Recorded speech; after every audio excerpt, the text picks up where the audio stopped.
Hi friends, आज हम प्राचीन भारत के इतिहास का एक बहुत ही इंपॉर्टेंट टॉपिक है भारतीय मंदिर स्थापत्य कला मतलब इंडियन टेम्पल आर्किटेक्चर स्टाइल। इसके बारे में काफी डिटेल से चर्चा करेंगे। आप हमारे साथ बने रहिए ताकि आपको इसके बारे में काफी अच्छी जानकारी प्राप्त हो सके। तो शुरुआत करते हैं। आज का टॉपिक है भारतीय मंदिर स्थापत्य कला। प्राचीन भारत में मंदिरों का निर्माण विभिन्न शैलियों में हुआ था, जो हमारे क्षेत्रीय परंपराओं, धार्मिक विश्वासों, इन सब चीज को दिखाती है क्या, जो हमारे मंदिर निर्माण स्थापत्य कला। भारत में हमारे मंदिर स्थापत्य कला को मुख्य रूप से 3 शैलियों में बाँटा गया है। कौन-कौन सी? एक तो हमारे नागर शैली, एक द्रविड़ शैली और एक हमारी बेसर शैली। तीनों के बारे में एक-एक करके पढ़ना शुरू करते हैं। सबसे पहले आती है हमारी कौन-सी? नागर शैली। नागर शैली की बात करें तो नागर शैली हमारी उत्तर भारत में प्रसिद्ध जो हमारे नंद मंदिर निर्माण शैली है, वो हमारी क्या कहलाती है? नागर शैली कहलाती है। तो उत्तर भारत की है ये हमारी मंदिर निर्माण शैली। नागर शैली की बात करें तो नागर शैली में कौन-कौन सी विशेषताएँ होती हैं? सबसे पहले होता है हमारे गर्भगृह। सबसे पहले क्या होता है, जैसे हमारे नागर शैली का एक चित्र बनाया हुआ है, इसके बीचों-बीच क्या होता है? गर्भगृह होता है, जिसमें हमारे मुख्य भगवान की मूर्ति लगी होती है। उसके चारों ओर परिक्रमा करने के लिए क्या होता है? परिक्रमा पथ होता है। आप इसे याद रखेंगे। तो गर्भगृह के चारों ओर क्या है? परिक्रमा पथ होता है। जो हमारे गर्भगृह है, उसके ऊपर एक शिखर होता है, शिखर के ऊपर एक आमलक होता है, उसके ऊपर एक कलश होता है। जो गर्भगृह है उसके बाद क्या है, एक बहुत बड़ा कमरा होता है जिसमें हमारी पूजा अर्चना की जाती है, वो हमारे महामंडप कहलाता है। गर्भगृह और महामंडप इन दोनों के बीच में क्या अंतराल होता है। महामंडप से छोटा मंडप और उससे छोटा अर्धमंडप होता है। और सारा का सारा स्ट्रक्चर क्या है, एक ऊंचे स्थान पे होता है जिसे हम क्या कहते हैं, जगती कहते हैं। तो ये हमारी क्या बेसर और नागर शैली की जो मंदिर स्थापत्य कला है उसकी कुछ विशेषता है। गर्भगृह की बात करें तो भारत में निर्मित मंदिरों में तो गर्भगृह मंदिर का वो भाग होता है जिसमें और देव मूर्ति की स्थापना की जाती है। मतलब भारत के मंदिरों में गर्भगृह वो स्थान होता है जहाँ हमारे देवी देवताओं की मूर्ति लगाई जाती है। और ये मंदिर का सबसे पवित्र और केंद्रीय स्थान होता है। मंदिर का सबसे पवित्र केंद्रीय स्थान कौन होता है? हमारे गर्भगृह। फिर आता है हमारा परिक्रमा पथ। परिक्रमा पथ की बात करें तो भारत में भारत में निर्मित मंदिरों में गर्भगृह के चारों ओर परिक्रमा करने के लिए परिक्रमा करने के लिए बनाए गए जो पथ या फिर स्थान होता है उसे परिक्रमा पथ कहा जाता है। और ये वो स्थान होता है जहाँ हमारे भक्त क्या देवी देवताओं की मूर्ति के चारों ओर घूम घूम कर पूजा करते हैं। क्या करते हैं? देवी देवताओं की मूर्ति के चारों ओर घूम घूम कर पूजा करते हैं। शिखर की बात करें तो भारत में निर्मित मंदिरों में गर्भगृह के ऊपर बनाई गई चोटीनुमा संरचना होती है उसे हम क्या कहते हैं? शिखर कहते हैं। तो भारत में जो मंदिर होते हैं जैसे हमारे मंदिर है और मंदिर के ऊपर क्या है? चोटीनुमा संरचना बनाई जाती है जिसे हम क्या कहते हैं? शिखर कहते हैं। आप इसे याद रखेंगे, शिखर किसे कहेंगे। तो ऊपर क्या है? चोटीनुमा संरचना बनाई जाती है उसे शिखर कहते हैं। और मंदिर की पहचान होती है क्या, यह मंदिर की पहचान होती है। और इसकी ऊंचाई और आकार क्या क्षेत्र के अनुसार भिन्न भिन्न हो सकता है कि उत्तर भारत में छोटे और दक्षिण भारत में शिखर बड़े बड़े हो सकते हैं। अगली विशेषता आती है हमारे अंतराल। तो भारतीय मंदिरों में गर्भगृह और महामंडप या मंडप को जोड़ने वाला जो स्थान होता है वो उसे हम अंतराल कहते हैं। और ये छोटा सा गलियारा होता है। जो अंतराल होता है वो क्या होता है? छोटा सा गलियारा होता है जो हमारे गर्भगृह और मुख्य मंडप के बीच का जो संक्रमण क्षेत्र है उसके रूप में काम करता है। कौन? हमारे अंतराल। आप इसे याद रखेंगे। तो हमने 4 विशेषताएं तो देख ली। एक तो हमारा गर्भगृह मुख्य मूर्ति वाला, फिर परिक्रमा पथ मुख्य मूर्ति के चारों ओर परिक्रमा करने के लिए, शिखर जो चोटीनुमा संरचना होती है उसे शिखर कहते हैं। अंतराल की बात करें तो हमारे गर्भगृह और महामंडप के बीच का जो अंतराल होता है, छोटा गलियारा होता है, उसे हम क्या कहते हैं? अंतराल कहेंगे। फिर आता है हमारे क्या? महामंडप। महामंडप की बात करें तो भारतीय मंदिरों में गर्भगृह के सामने स्तंभों पर टिकी हुई हॉल या मंडप की संख्या एक से अधिक होती है। क्या भारतीय मंदिरों में क्या होता है? गर्भगृह के सामने जो स्तंभों पर टिकी हुई जो हॉल या फिर मंडपों की संख्या होती है वो एक से ज्यादा होती है, तो उसे महामंडप कहा जाता है। और यह क्या है? एक बहुत बड़ा हॉल होता है महामंडप, जहाँ भक्त क्या है? इकट्ठे होते हैं पूजा अर्चना करने के लिए। मंडप की बात करें तो भारतीय मंदिरों में गर्भगृह के सामने स्तंभों पर टिका हुआ भाग मंडप कहलाता है। और ये मंदिर के प्रवेश द्वार के पास में मुख्य हॉल होता है। जहां मंदिर में प्रवेश करोगे, प्रवेश करते ही जो मुख्य हॉल आता है यही हमारा मंडप कहलाता है, जहां हमारे अनुष्ठान और सभाएं होती है। अर्धमंडप की बात करें तो मंडप से पहले का प्रवेश द्वार एक छोटा सा मंडप होता है। मंडप में जाने से पहले एक छोटा सा प्रवेश द्वार होता है जिसे हम छोटा मंडप कहते हैं। वो हमारे अर्धमंडप कहलाता है, जो मंदिर के प्रवेश द्वार पर ही स्थित होता है। तो इस तरह हमने जो नागर शैली है उसकी विशेषताओं के बारे में देख लिया। एक तो हमारे गर्भगृह, फिर परिक्रमा पथ, शिखर, अंतराल, महामंडप, मंडप और अर्धमंडप। अब हम देखेंगे भारतीय मंदिर स्थापत्य कला की जो नागर शैली है इसकी प्रमुख विशेषताओं के बारे में। तो नागर की बात करें तो चबूतरा एक जगती। तो भारत में नागर शैली में जो मंदिर है उनका चबूतरा है जगती क्या ऊंची होती है, जिस प्रकार मंदिर का निर्माण किया जाता है। मतलब पूरा पूरा मंदिर स्थापत्य थोड़ा ऊंचाई पे बनाया जाता है। जिसे हम चबूतरा जगती कहते हैं। फिर शिखर की विशेषताओं की बात करें तो भारत में नागर शैली में निर्मित जो मंदिर है इनका शिखर प्रायः ऊपर से ऊपर की ओर छोटा होता जाता है, जिसे हम क्या कहते हैं शिखर कहते हैं, जिसकी आकृति अक्सर क्या घुमावदार या फिर सीधी होती है, जिसकी आकृति या तो घुमावदार हो सकती है या फिर सीधी हो सकती है। आमलक की बात करें तो भारत में नागर शैली में निर्मित मंदिरों में उप शिखर के ऊपरी भाग को हम क्या कहते हैं आमलक कहते हैं। मतलब कि भारत में नागर शैली में निर्मित मंदिरों में आमलक शिखर के ऊपर स्थित होता है। शिखर के ऊपर क्या होता है आमलक होता है और ये हमारे क्या है एक गोलाकार चपटी चपटी डिस्क जैसी संरचना होती है। आमलक क्या होता है हमारे एक गोलाकार चपटी डिस्क जैसी एक संरचना होती है। कलश की बात करें तो भारत में नागरशैली में निर्मित मंदिरों में आमलक के ऊपर क्या होता है कलश होता है। आमलक के ऊपर कलश होता है मतलब भारत में नागरशैली में निर्मित मंदिरों में शिखर के ऊपर आमलक या आमलक के ऊपर कलश होता है। या शिखर के ऊपर तो आमलक होता है और आमलक के ऊपर क्या होता है कलश होता है। और ये मंदिर के शीर्ष पर रखा जाने वाला एक धातु या फिर मिट्टी का बर्तन होता है। क्या होता है धातु या फिर मिट्टी का एक बर्तन होता है जो क्या शुभता का प्रतीक होता है। गर्भगृह के आकार की बात करें तो भारत में नागर शैली में निर्मित मंदिरों का गर्भगृह क्या वर्गाकार होता है। कैसा होता है वर्गाकार होता है। तो इस शैली की एक विशिष्ट पहचान को दर्शाता है कि ये शैली क्या है विशिष्ट प्रकार की है। ये चीज बताता है। अब बात करेंगे भारतीय मंदिर स्थापत्य कला के नागर शैली में निर्मित कौन कौन से मंदिर है। मंदिरों के उदाहरणों की बात करें जैसे एक मंदिर हमारे कंदरिया महादेव मंदिर जो कहा है हमारे खजुराहो मध्य प्रदेश के अंदर। स्थान की बात करें कंदरिया महादेव मंदिर भारत के मध्य प्रदेश राज्य के खजुराहो नामक स्थान पे और खजुराहो का भारत के मध्य प्रदेश राज्य के छतरपुर जिले में है। कहाँ पे छतरपुर जिले में है। विशालता की बात करें तो मध्य प्रदेश के खजुराहो में स्थित मंदिरों में सबसे विशाल मंदिर हमारे कंदरिया महादेव मंदिर है। कौन सा कंदरिया महादेव मंदिर है सबसे विशाल मंदिर है उनमें से एक। बात करें समर्पण की तो कंदरिया महादेव मंदिर का मूलतः भगवान शिव को समर्पित है। किसको भगवान शिव को समर्पित हमारे कंदरिया महादेव मंदिर। शैली की बात करें तो खजुराहो का कंदरिया महादेव मंदिर भारतीय मंदिर स्थापत्य कला की नागर शैली से निर्मित है। किसमें निर्मित है नागर शैली में निर्मित है।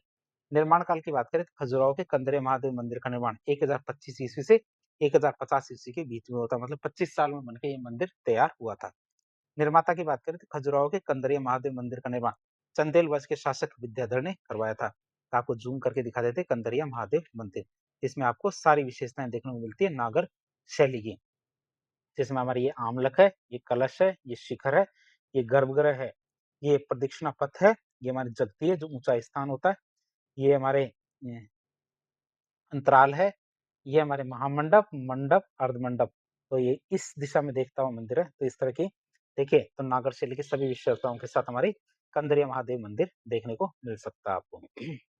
अगला मंदिर आता है हमारा लक्ष्मण मंदिर। ये हमारे खजुराहो मध्य प्रदेश में इसकी बात करें स्थान कहाँ खजुराहो का लक्ष्मण मंदिर भारत के मध्य प्रदेश राज्य के खजुराहो नामक स्थान पे और खजुराहो भारत के मध्य प्रदेश के छतरपुर जिले में है। कहाँ पे छतरपुर जिले में। समर्पण की बात करें तो खजुराहो का लक्ष्मण मंदिर क्या भगवान विष्णु को समर्पित है। जो हमारे लक्ष्मण मंदिर है किसको भगवान विष्णु को समर्पित है। निर्माण काल और निर्माता की बात करें तो खजुराहो के लक्ष्मण मंदिर का निर्माण हमारे 954 ईस्वी में कहा कब 954 ईस्वी में चंदेल वंश के शासक यशोवर्मन ने करवाया था। किसने यशोवर्मन ने करवाया था कब 954 ईस्वी में। शैली की बात करें तो खजुराहो का लक्ष्मण मंदिर भारतीय मंदिर स्थापत्य कला की नागर शैली में निर्मित एक मंदिर है। कौन सा हमारे लक्ष्मण मंदिर जो भगवान विष्णु को समर्पित है। अगला मंदिर आता है हमारे कौन सा मतंगेश्वर महादेव मंदिर। कौन सा मतंगेश्वर महादेव मंदिर की बात करें खजुराहो मध्य प्रदेश के तो मतंगेश्वर महादेव मंदिर मध्य प्रदेश के खजुराहो नामक स्थान पर मंदिर है और खजुराहो भारत के मध्य प्रदेश राज्य के छतरपुर जिले में स्थित है। निर्माण काल और निर्माता की बात करें तो इतिहासकारों के अनुसार मतंगेश्वर महादेव मंदिर का निर्माण लगभग 920 ईस्वी में चंदेल वंश के जो शासक थे हर्षवर्मन उसने करवाया था। चंदेल वंश के शासक हर्षवर्मन ने इसका निर्माण करवाया था। शैली की बात करें तो खजुराहो का मतंगेश्वर महादेव मंदिर भारतीय मंदिर स्थापत्य कला की नागर शैली में निर्मित है। किसमें नागर शैली में निर्मित मंदिर है।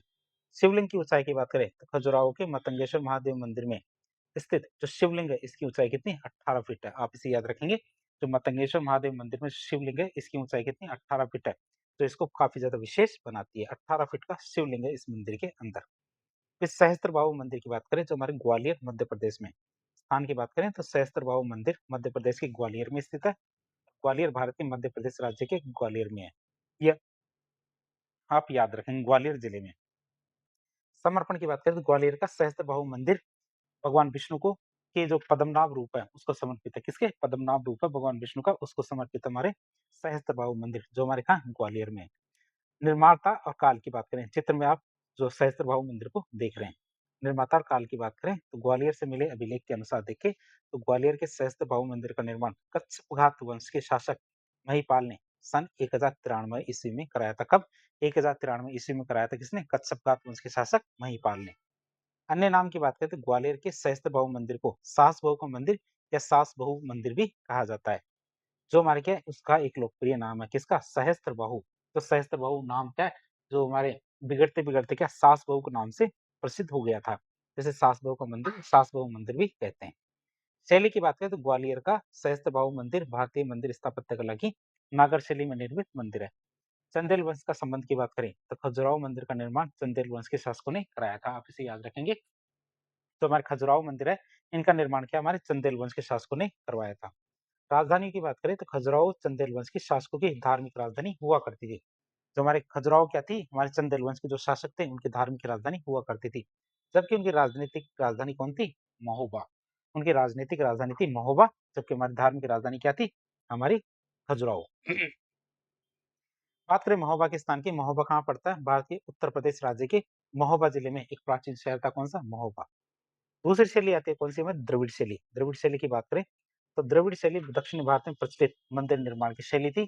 तो भारतीय मंदिर निर्माण स्थापत्य कला में द्रविड़ शैली में बहुत सारे मंदिरों का निर्माण किया गया था। उनकी विशेषताओं के बारे में देखें तो उनकी कौन कौन सी विशेषताएं थी। एक विशेषता थी उनकी खास विमान। तो भारत में निर्मित जो द्रविड़ शैली में मंदिर थे उनके गर्भगृह के ऊपरी भाग को विमान कहा जाता है। जो गर्भगृह का ऊपरी भाग होता है उसको विमान कहा जाता है द्रविड़ शैली के अंदर। भारत में मंदिरों में गर्भगृह के ऊपर बने विमानों की आकृति पिरामिडाकार होती है। और ये क्या है? हमारे अष्टकोणीय भी हो सकती है, पिरामिडाकार भी हो सकती है। आप इसे याद रखें। और ये कई मंजिलों वाला एक ऊंचा ढाल होता है। क्या?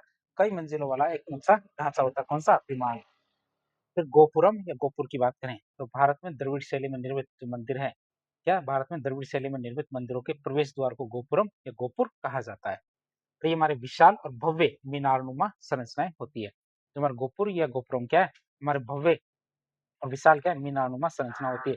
जो अक्सर क्या है? मंदिर की मुख्य संरचना से भी बहुत ज्यादा ऊंची हो सकती है। जिसमें हमारे क्या मूर्तियों से अलंकरण होता है। किसमें? गोपुर या गोपुरम में। बात करें विशाल प्रांगण की तो भारत में हमारे द्रविड़ शैली में भारत में द्रविड़ शैली में निर्मित जो मंदिर है तो उन मंदिरों में मुख्य मंदिर के पास में विशाल प्रांगण में छोटे छोटे मंदिर बने होते हैं। जिससे क्या एक मंदिर क्या है? परिसर बन जाता है। एक परिसर में बहुत सारे मंदिर होते हैं।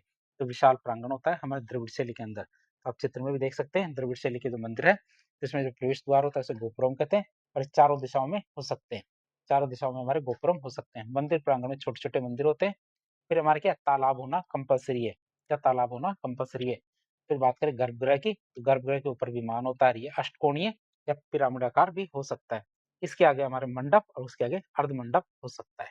तो हमारे जो द्रविड़ शैली है मंदिर स्थापत्य कला की उसके बारे में बताया गया है। फिर वर्गाकार गर्भगृह की बात करें तो भारत में द्रविड़ शैली में जो निर्मित मंदिर है उनका गर्भगृह कैसा होता है? वर्गाकार होता है। जैसा कि हमारे नागर शैली में भी होता है। और गर्भगृह क्या हमारे स्तंभों पर टिकी हुई संरचना होती है। पानी के तालाब की बात करें तो भारत में द्रविड़ शैली में निर्मित मंदिरों में अक्सर मंदिर परिसरों के भीतर पानी का तालाब भी बना होता है। जिसका उपयोग क्या धार्मिक अनुष्ठानों और स्वच्छता के लिए किया जाता है। उनका हाथ पैर धोने के लिए मुंह धोने के लिए किया जाता है। रंगों के प्रयोग की बात करें तो भारत में द्रविड़ शैली में निर्मित मंदिरों में रंगों का प्रयोग किया जाता है। विशेषकर गोपुरम और विमानों में।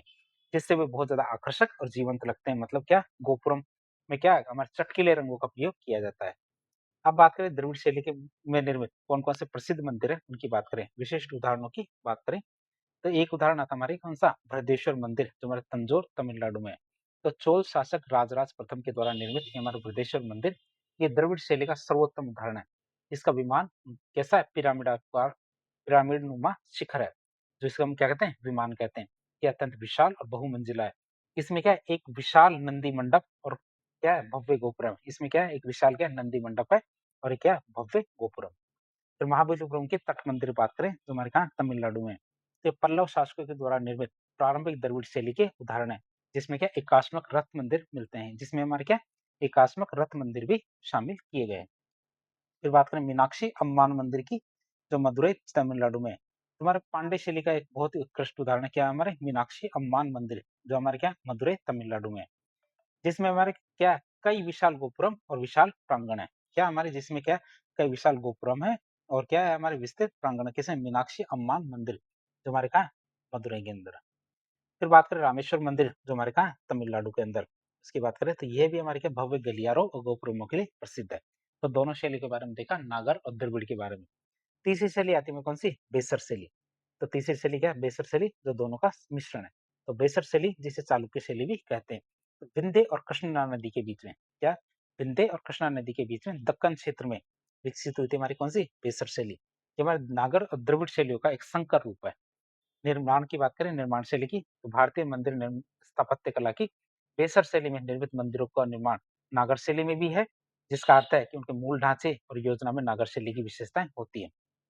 तो बात करें निर्माण शैली में नागर शैली की विशेषताएं होती है, और अलंकरण श्रेणी में हमारे द्रविड़ शैली की विशेषताएं होती है। बात करें बेसर शैली में, तो भारतीय मंदिर स्थापत्य कला की बेसर शैली में निर्माण निर्मित मंदिरों का अलंकरण द्रविड़ शैली में होता है, जबकि निर्माण हमारे नागर शैली में होता है, जबकि अलंकरण क्या है, द्रविड़ शैली में होता है। जिसका ये मतलब है कि उनकी सजावट, मूर्तिकला और कुछ स्थापत्य तत्व द्रविड़ शैली से प्रभावित है, जिससे क्या अक्सर चालुक्य शैली भी कहा जाता है। क्यों, क्योंकि चालुक्य संरक्षण में इनका विकास हुआ था। जो हमारे बेसर शैली का जो अलंकरण है वो हमारे क्या चालुक्य शैली भी कही जाती है। क्यों, क्योंकि चालुक्य संरक्षण में इनका विकास हुआ था। अब हम देखेंगे विशिष्ट उदाहरणों के बारे में। बेसर शैली के कौन कौन से विशिष्ट उदाहरण है इनकी बात करें। जैसे हमारे होयसलेश्वर मंदिर है हेलीबेड कर्नाटक के, तो होयसल शासकों के द्वारा निर्मित है। यह बेसर शैली का बेहतरीन उदाहरण है, जिसमें हमें जटिल नक्काशी, तारे के आकार की योजना और निम्न ऊंचाई के शिखर देखे जा सकते हैं हमारे किसमें, होयसलेश्वर मंदिर हेलीबेड कर्नाटक के। फिर चेन्नाकेश्वर मंदिर है बेलूर कर्नाटक का, तो ये भी हमारे होयसल वास्तुकला का एक अद्भुत नमूना है, जिसमें हमारे बारीक विवरण और अद्वितीय मूर्तिकला है। किसमें, चेन्नाकेश्वर मंदिर बेलूर कर्नाटक के। दुर्गा मंदिर एहोल की बात करें, एहोल का दुर्गा मंदिर है कर्नाटक का।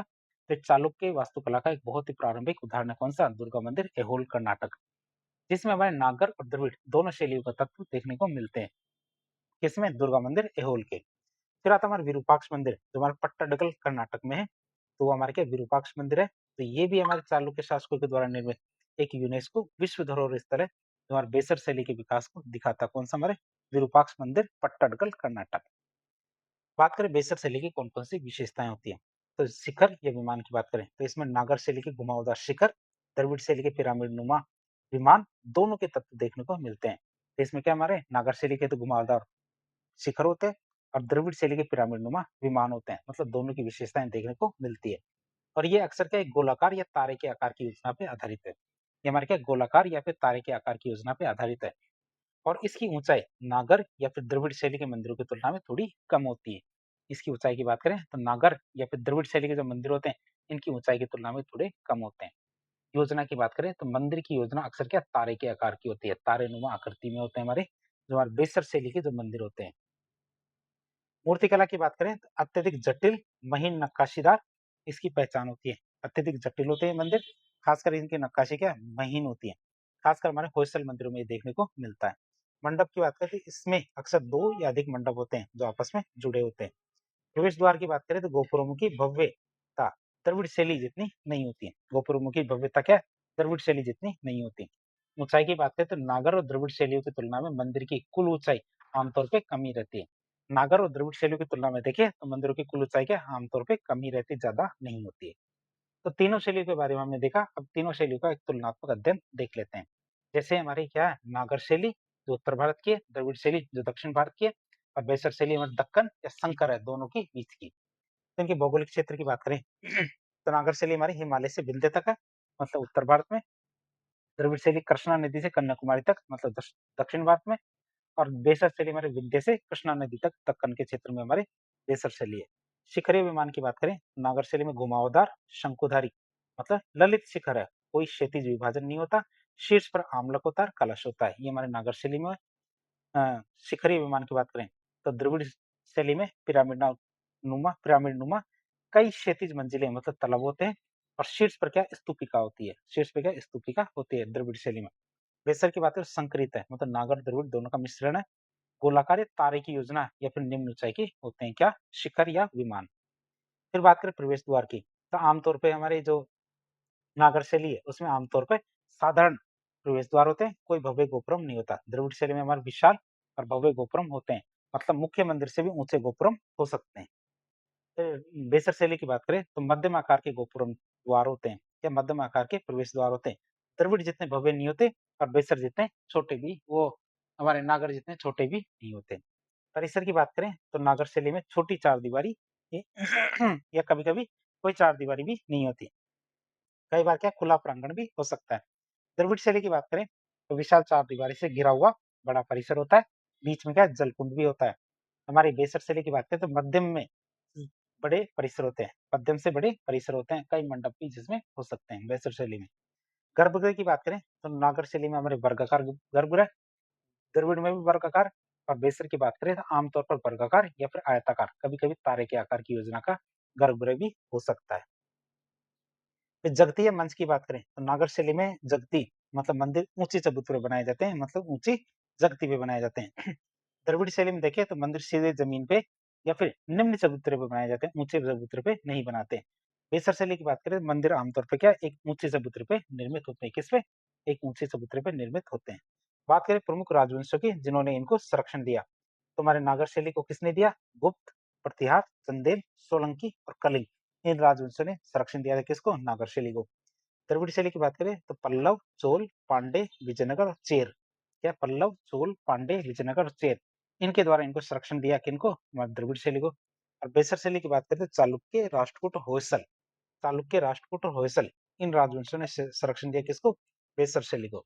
तो इन तीनों शैलियों ने भारतीय वास्तुकला और कला को समृद्ध किया है। प्रत्येक ने अपनी अनूठी पहचान छोड़ी है और सदियों तक अपनी क्षेत्रीय विशेषता को बनाए रखा है। तो इस तरह आज एक लेक्चर के जरिए हमने प्राचीन भारत के इतिहास का एक बहुत ही इंपॉर्टेंट टॉपिक मंदिर निर्माण स्थापत्य कला के बारे में काफी डिटेल से जानने की कोशिश की। तो इस प्रकार के इन्फॉर्मेटिव वीडियो देखने के लिए हमारे चैनल से जुड़े। वीडियो यदि पसंद आता तो वीडियो को लाइक करें, चैनल को सब्सक्राइब करें, अपने दोस्तों का शेयर करें। धन्यवाद।